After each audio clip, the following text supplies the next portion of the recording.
Najua mara zote adui analeta timbwili. Ndio maana unaona watu wengi ikifika Jumapili ukamuuliza, "Kwani ukuja ibada?" Yani shida zilikuwa zimenielemea. Yani nilikuwa na shida mizigo. Yani nilikuwa naomba tena sione kama kichwa. Biblia inasema kila anayenitaka jitwike msalaba wake anifuate. Amina. Njoni kwangu ninyi nyote msumbukao na wenye kulemewa na mizigo mizito, nami nitawapumzisha. Amina. Saa ambapo na mizigo ndio saa ya kwenda kwa Bwana. Saa ambapo una changamoto ndio muda wa kumwendea Bwana. Saa ambapo umebeba msalaba ambao ndilo jaribu lako ndio muda wa kuipeleka kwa Bwana. Alafu unasema sikuja kanisani kwa sababu mizigo ilikuwa imenielemea. Sasa je, umetupa jibu? Nani alitupa? Nani alibeba? Manake kama Bwana kuiona wala msalaba Mungu akuibeba, kuna mahali ulipeleka. Na ujue itakurudia kwa sababu Bwana hajaibeba. Lakini ikiwa Mungu ameibeba, Bwana Yesu asifiwe. Njoni kwangu ninyi wote msumbukao na wenye kulemewa na mizigo mizito, nami nitawapumzisha. Mjifunze kwangu, mjitie nira yangu, kwa kuwa mimi ni mpole na mnyenyekevu, nanyi mtapata raha nafsini mwenu. Pigia Yesu makofi. Sasa wewe saya changamoto ndio unaenda kwa bibi. Hebu niambie bibi, ile dawa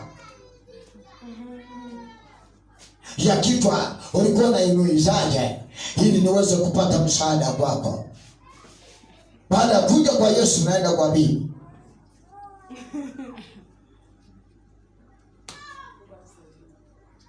Juzi Jumamosi iliyopita hii juzi, nimtuma mtoto wangu chai. Nataka kunywa chai, nimeshinda njaa. Anaenda kuweka chai kwenye glasi. Ile glasi ni ya gharama, nimeinunua kwa ajili ya matumizi yangu. Bwana Yesu asifiwe. Yeye sema ukimcha Bwana unanunua vitu vya thamani. Anaweka chai akaweka kwenye sufuria ili sije ikamwagika. Anamimina glasi ikapasuka kama imekatwa na kioo. Nani kuna maombi tulikuwa tunaomba maombi fulani. Imekatwa kama na msumari na afu chini kitako kikakatwa. Ghafla yule mtoto akatamaki. Anakuja kuangalia. Akashangaa. Akaja amekimbia kuniita. Baba njoo uone. Sasa ile ghafla nakimbia. Kufika mlangoni nikagonga sijui kijua cha aina gani. Kidole cha mwisho hiki. Kikapinda kikaangalia juu. Sasa baada ya kwenda kuangalia ilichoitiwa ikabidi kwanza nipoze kidogo. Nianze kusikilizia hiyo maumivu.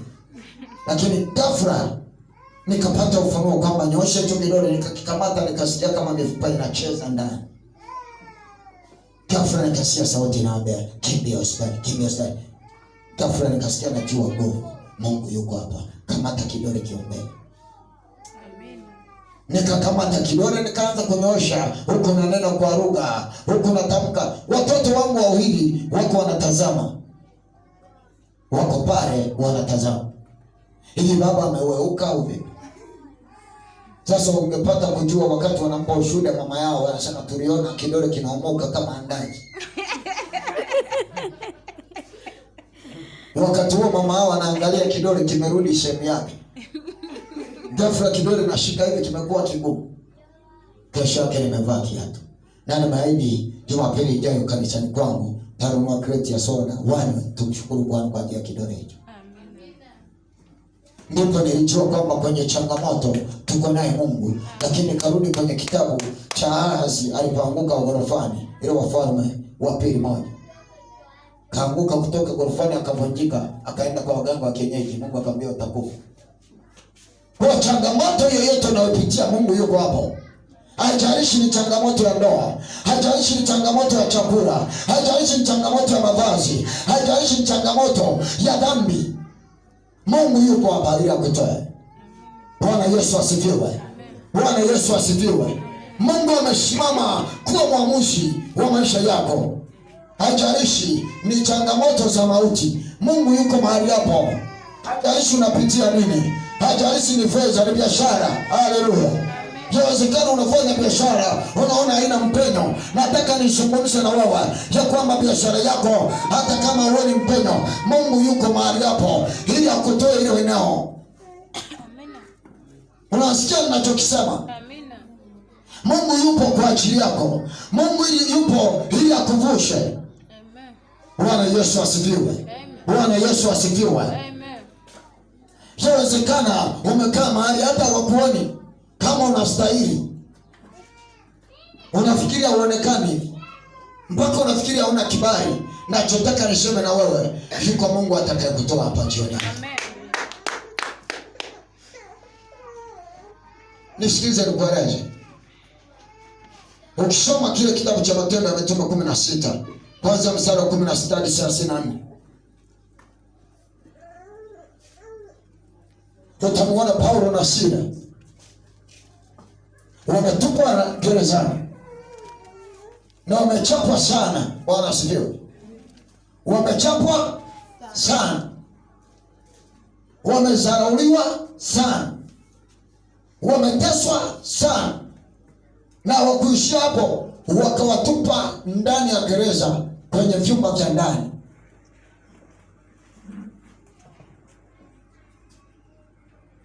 Bwana Yesu asifiwe. Amina.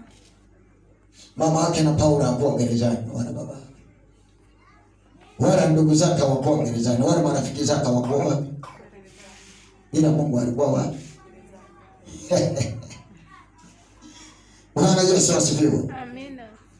Wametupwa gerezani, wako ndani ya gereza, wamechapwa, na si kuchapwa tu, wamefungwa miguu na mikono, maana wamelala, lakini vinywa vyao havijawekewa pini. Sikiliza, hakuna kilema kanisani. Unakuja unajifanya kilema wakati mdomo unaongea kama nini? Alafu saa ya maombi unasema mimi kilema, unafumba macho kama vile umeokoka sana. Haijalishi mazingira unayopitia kanisani yako namna gani, lazima kinywa chako kimuite Bwana. Amina.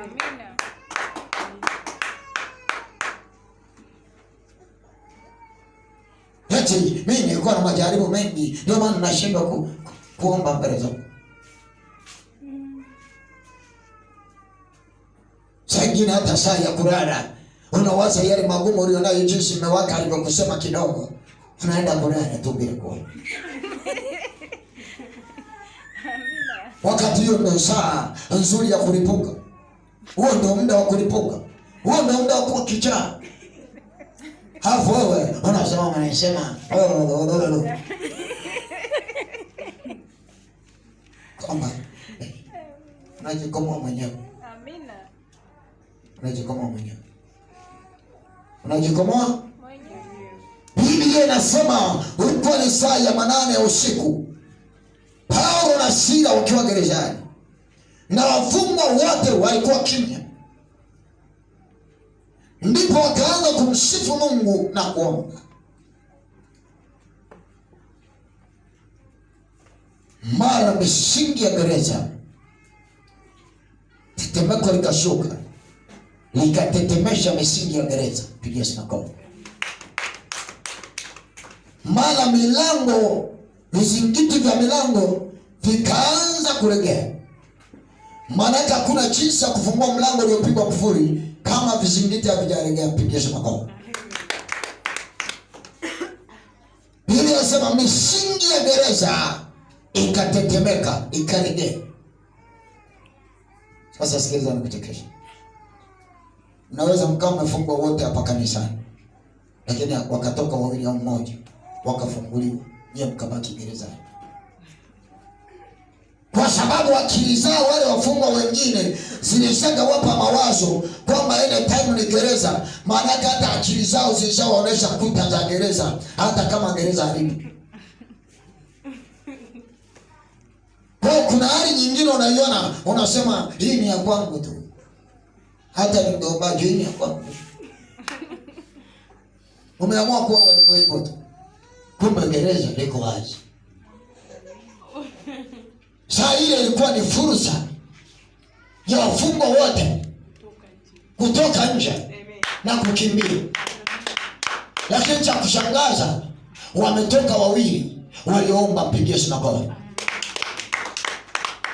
Na Mungu alikuwa gerezani kwa ajili ya wafungwa wote. Lakini waliojua kwamba ile tetemeko ni kwa ajili ya Bwana ndio waliotoka gerezani.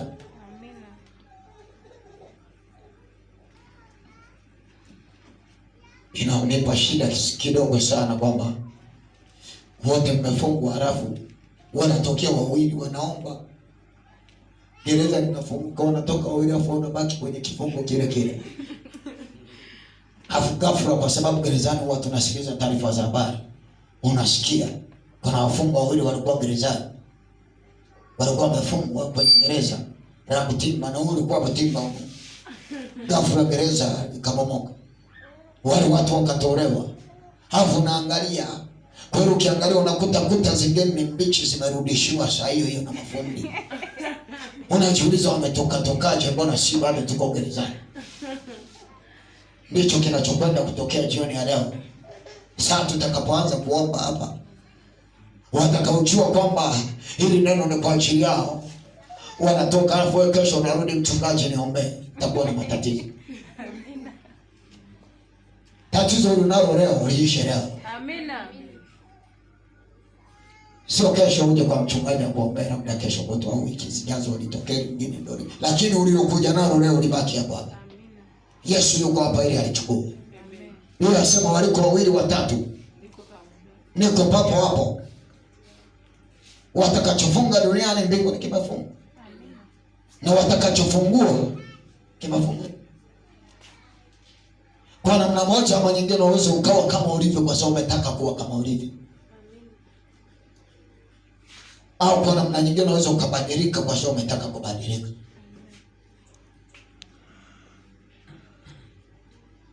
Au unaweza ukaamua kukaa na hasira kwa sababu una hasira. Unaweza kubeba mizigo kwa sababu mizigo unaitaka mwenyewe. Ndio maana ghafla unaweza ukaona mtu amekaa kwenye kiti, ghafla mnakuta amekauka, amekufa kwa sababu alibeba mizigo mizito isiyomhusu.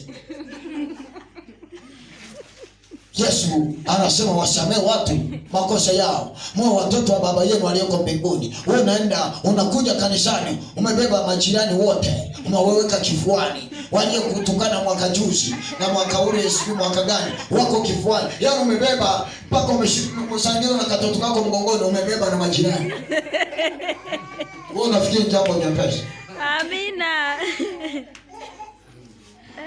Wewe lazima ujifunze kutembea ukiwa mwepesi. Pigia makofi. Kweli najua ulikuwa sika. Hiyo ila yako ilizulumika, itizokaa. Hebu msamehe, Mungu afungue mlango mpya. Amina. Hivi hujawahi kujiuliza kama Shadraka, kama Meshaki na Abednego wametoka kwenye moto, alafu waamua kulipa kisasi, kitu gani kingetokea? Hivyo hivyo ukisoma kile kitabu cha Daniel 6 utaona kuanzia 11 unaona habari za Daniel. Bwana Yesu asifiwe. Alipotupwa katika tundu la simba. Haleluya. Amen. Na Mungu akawa ameagiza malaika wake kwenye tundu la simba. Tunapozungumza tundu, tunazungumza habari ya zizi. Simba wanafugwa mle kwa ajili ya kurekebisha watu wenye makosa. Lakini kitakuja kutokea, Danieli anakwenda kuwekwa, tayari Mungu ameshaachilia malaika zake. Wamekamata makono ya simba, wamekamata usiku kucha, wenyewe wamekamata ili wasimsuru mtumishi wake. Mpigie Yesu makofi. Sasa inanipa shida sana. Unasema mimi nimeokoka na ninajua kuomba, alafu unasikia kama kitu kanagonga kwenye bati, unaanza wewe lala.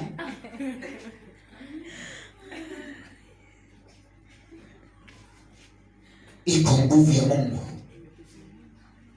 Wewe omba, achilia mafuta ya Mungu, Achilia uzilishi wa Mungu, tulie.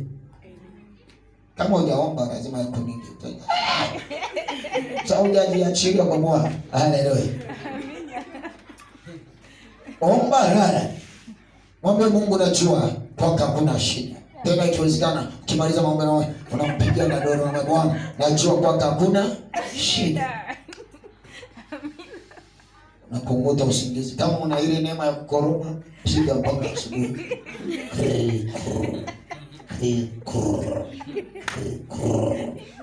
Mpaka asubuhi. Bwana Yesu asifiwe. Amina. Mimi sina hofu na maisha. Tokea nilipomjua Yesu sina hofu na maisha. Nakwambia ukweli. Leo anasema msisumbukie maisha yenu, mle nini mnywe nini mbaya nini. Tafuteni kwanza ufalme wa Mungu na haki yake. Mengine yote mtafanyaje? Wewe unaweza ukajirini. Kuna mtu ananunua pista anaiweka kwenye mchanga. Anazungusha fence ya umeme. Short. Mlangoni kuna masaini ya runguraki. Ameweka fence mbili. Milango sasa hiyo inapofungwa. Lakini machawi yanaenda anamnyampia. Kutubea. Matumbo yanaanza kuuma. Kwa sababu wana Yesu. Bwana Yesu asifiwe. Amina. Ukiwa na Yesu, jua yuko na wewe katika hali yoyote uliyomo. Pigia Yesu makofi. Yesu yuko na wewe. Ti unajijengea fence. Tafuta vibuyu weka mlangoni. Yaani hivyo ndio unawakaribisha kabisa, ukifika wanacheka sana, unajiona hivi. Yaani ile tutalipiga kama hichi kibuyu. Yaani unalala unapigwa dana tu. Piga kwa gongo nauma. Mungu alikuwa boli mshiko. Piga dana hapo kumrusha mwenzake. Kama kumrusha. Bwana Yesu asifiwe. Amina. Tegemea Mungu. Amina. Tegemea Mungu. Amina. Tegemea Mungu. Amina. Kwenye hali yoyote utakayokuwa nayo, Mungu atakuwa pamoja nawe. Amina. Usije ukamwacha Mungu. Narudia kusema usije ukamwacha Mungu. Asubuhi da mfalme Dario anaamka kwenda kumwangalia Danieli. Majina yalikuwa yanaendana DD. Biblia inasema baada ya kumweka Danieli pale, kwa sababu walikuwa wanataki, wakasema ndani ya siku 30 aabudiwe mfalme kama Mungu. Yani mfano tunamchukua Magufuli. Tunamwambia japokuwa amekufa. Watu wanaambiwa hakuna kuabudu Mungu wa yote isipokuwa Magufuli. So mlikuwa mnamwimbia nyimbo za Injili, utafikiri ni Mungu mpaka wanazivota kabisa, utafikiria ni kwa Mungu kwenye madhabahu. Na Mungu alishtuka akasema sasa huyu jamaa hawezi kuchukua utukufu wangu ghafla.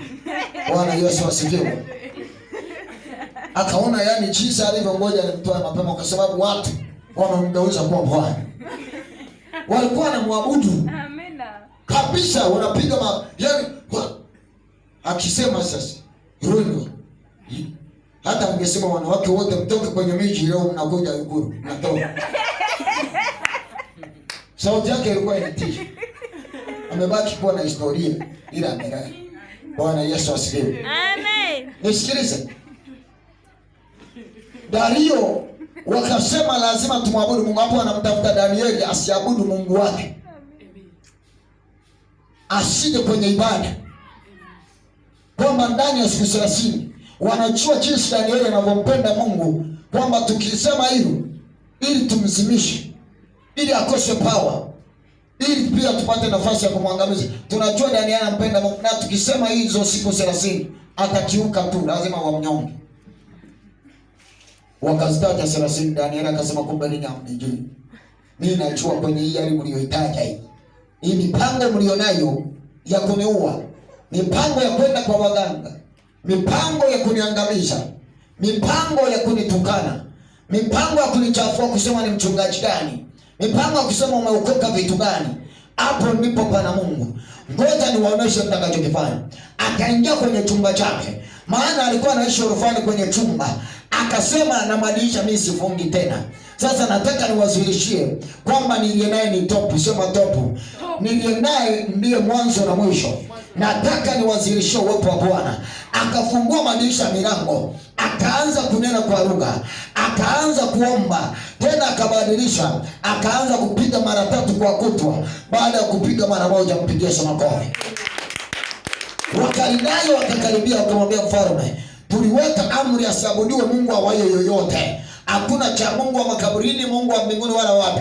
Ila tumesema wewe kwa siku hizi angalau 30 wewe ndiwe Mungu na umeshaweka sahihi. Sasa kuna mtu mmoja hapa Mkaldayo umewaleta utumwani huku. Umewaleta huku ili watumikie, wako kwenye mamlaka yako. Huyu mtu amekuwa mbishi. Huyu mtu sasa amekiuka na ulishaweka amri na ukaweka sahihi na sheria ya Waajemi na Wamedi, mnajua ya kwamba wabadiliki. Sasa sikiliza, huyu mtu anakiuka.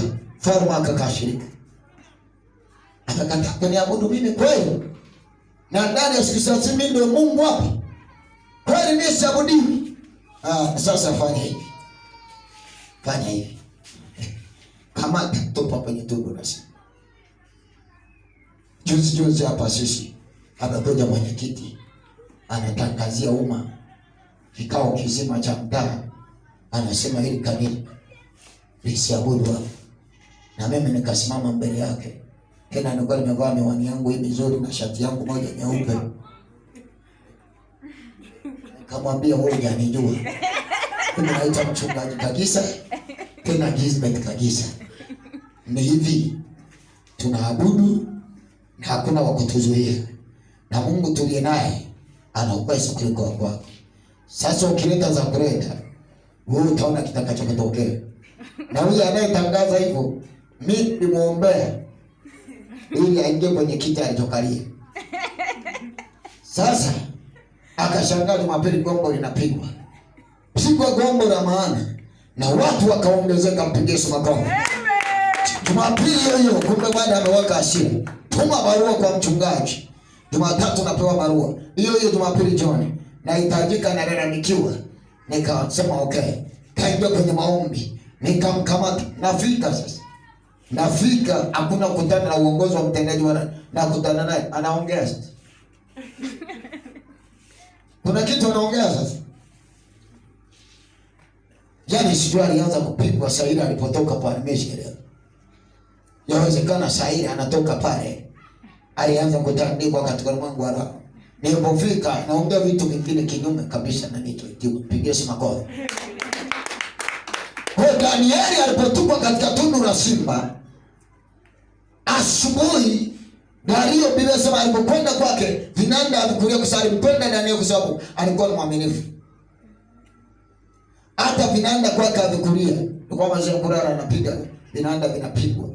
Kuna watu wamemzunguka pale wanalala, ikifika usiku anaingia kwenye shift wenyewe kule tele. Yeye amepiga usingizi. Ina maana yeye bila kupigiwa kinanda radi ana mapepo. Bwana Yesu asifiwe. Amen. Toka ukipenda mtu anapenda kulala anasikiza ngo umeshikiwa ajabu jua na mapepo. Wewe wewe kuona ukilala mfano unaweka wimbo wa kuabudu unaishi kama uko mbinguni. Amen. Sasa kuna watu wengine wakiweka ile muziki ya Diamond kabisa wanaona mapepo yana. Kule Uganda Diamond ni jini, ni pepo. Neno Diamond ni pepo kwa Kiganda. Bwana Yesu asifiwe. Kwa asubuhi anafika pale anaita, Daniel anasema, naam. Sikiliza. Kuna watu wanalala kwenye nyumba yako wanaroga, wanafikiria asubuhi utakutana na kipaza sauti kinatangaza tangazo la kifo. Wanaona unaamka asubuhi na usikutua, unaenda unachapa kazi. Wanaona umebeba ule mkate wa 3,000 wa Burubandi, unaletea watoto wako. Wanaona umebeba nyama, unaleta kwako. Na tikiti maji hujachukua la 500 na la 3,000, unaleta kwako. Bwana Yesu asifiwe. Maana Biblia inasema ukimbariki Ibrahimu unajirani mwenyewe. Ukimbariki Ibrahimu unakuwa umejibariki. Pigia makofi. Asubuhi anaamka kwenda kwa ndio anamwambia hao wanaokuja kuwachungulia kwenye miji yenu waangalie mara 2 sio watu salama. Wewe asubuhi umeshaamkia kwangu niko napiga mswaki unatafuta kwa nini? Wakaparariki. Una kazi. Ndio maana mtumishi hapa anasema jitengeni na wanaokuja kwenu bila utaratibu. Bwana Yesu asifiwe. Bwana Yesu apewe sifa. Danieli akatoka kwenye tundu la simba akasema, sikuwa na kosa lolote, ila Mungu wa mbinguni ametuma malaika wake, wameyakamata makano ya simba. Mungu atatuma malaika wake, watakamata makano ya simba, watakamata makano ya wachawi, watakamata makano ya warusi, watakamata makano ya majoka. Utatoka salama. Mpigie sana. Sikuwa na kosa lolote kwako.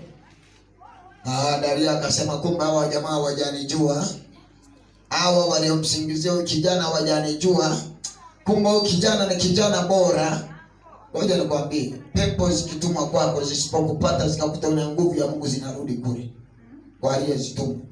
Zinakuwa na hasira. Yashangaa yeye ni chizi. Sio kwamba ni maombi yako. Ni zenyewe zimeamua kumsalia kwamba kwa nini ulitutuma tuende kuungua.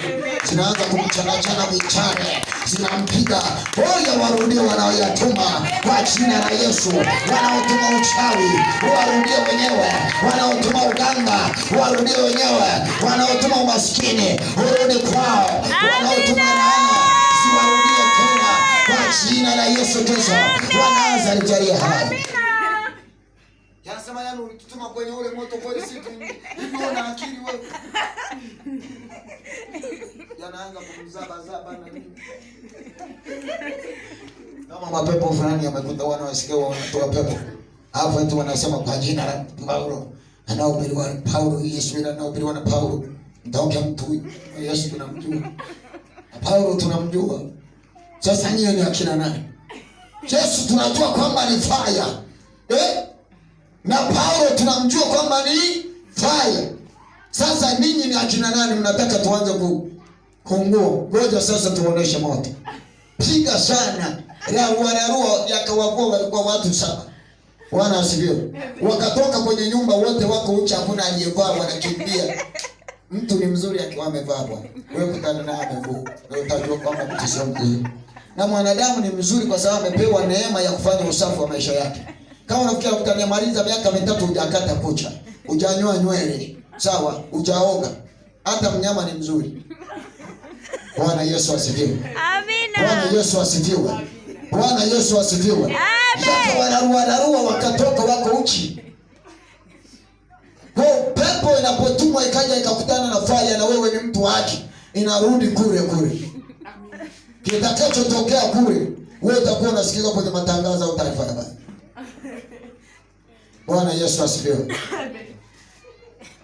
Wakamtoa Danieli, alafu wakawakamata wale waliomsingizia, wakawatupa kwenye tanuru ya moto, kwenye tanuru ya simba. Wote wakararuliwa, wote wakarambwa na simba, na kabla hawajafika chini miguu yao yani wakakamatwa hewani, wakatafunwa na familia zao na watoto wao. Kuna makosa ukiyafanya unaasiri mpaka watoto. Ndio maana unaweza ukaona katoto lazima kale katoto kana tabia ya baba yake kabisa, na wamefanana kabisa. Hii tabia ya uzinzi yani ni ya baba yake. Hii tabia ya kuiba kudokoa ni ya mama yake, alikuwa anadokoa akiwa na mimba. Okay. Kiona unabeba visufuria vya watu na mimba, katoto unakageuza kana kwa kamwizi, siri ni asili inajengeka. Ndio maana Mungu alipokuwa akitaka watu kuwafanya naziri, anawaambia na wazazi wao. Anamwambia usitumie kitu chochote. Huyu ni mnaziri wa Mungu. Kwa usifanye dhambi yoyote. Mtoto anayekwenda kuzaliwa ni kitakatifu. Amen. Kwa kuna asili zingine za wazazi. Sasa wakajua kwamba mpaka watoto wao na wake zao. Unajua mwanaume ukiwa una maneno na mwanamke ndani, sasa akila anachokutana mume wangu unajua hapa jirani na wewe unapokea na wewe unakuwa kama ni mwanamke ndani. Baada ya kumnyoosha na wewe unakuwa kama yeye. Kwa mwanamke utakuwa tabia yako irekebishe ili watoto mtakaozaa pia wawe bora. Amina. Pigia sema bora. Pende kucheka. Pende kuleta mambo ya watu. Wewe plani maisha yako. Unakulaje, unalalaje? Kama ni michicha je, tunaipatia mafuta au karanga? Ili tukitoka kwenye jaribu la karanga tutaje nyama au samaki. Sasa wewe una maisha magumu, wewe unakalia kuzungumza ya watu. Mwambie Yesu hayo ambayo ungemwambia mume wake anatoka kazini. Wewe kwenye chumba cha maombi, Baba katika jina la Yesu, fungulia mume wangu milango, tupate hata ya samaki. Tumechoka na mamichicha. Sasa wewe ndo ngoja mume wangu nije nipe kiti sahihi. Na unacheka peke yako chumbani. Hapo unaoga mapema tena, ngoja nioge mapema akute nimeshamaliza ndio nipe kiti kidogo. Wewe fanya mambo yako, mpige makofi. Amina. Nataka tumalize muda, naona tumesogea sana. Amen. Tumalize. Amen. Tumalize na kitabu kile cha Marko 6. Hapo tutasoma sasa. Amen. Naomba tusome hapo. Marko 6:45 kama umepata kusoma. Lakini pia nataka nikuoneshe jinsi ambavyo Bwana alikemea upepo. Nisomea hapo haraka tumalize tuombe. Bwana Yesu asifiwe. Nimesema Marko 6 anza mstari 45 nitakwambia utakapoishia. Marko 6:45 inasema, mara akawalazimisha wanafunzi wake wapande mashuani watangulie kwenda ng'ambo hata Bethsaida, wakati yeye alipokuwa akiwaaga mkutano. Tuendelee. Hata alipokwisha kuagana nao, akaenda zake mlimani kuomba. Na kulipokuwa jioni, mashua ilikuwa katikati ya bahari. Mashua ilifika katikati ya bahari. Na yeye yu peke yake katika nchi kavu. Na yeye alikuwa peke yake katika nchi kavu. Yesu akawaona wakitaabika kwa kuvuta kasia. Pause kidogo. Pause, tutaendelea. Mashua ilipokuwa katikati, ikaanza kutabika. Upepo ukaanza kuja. Maana yake sasa ni katikati ya safari.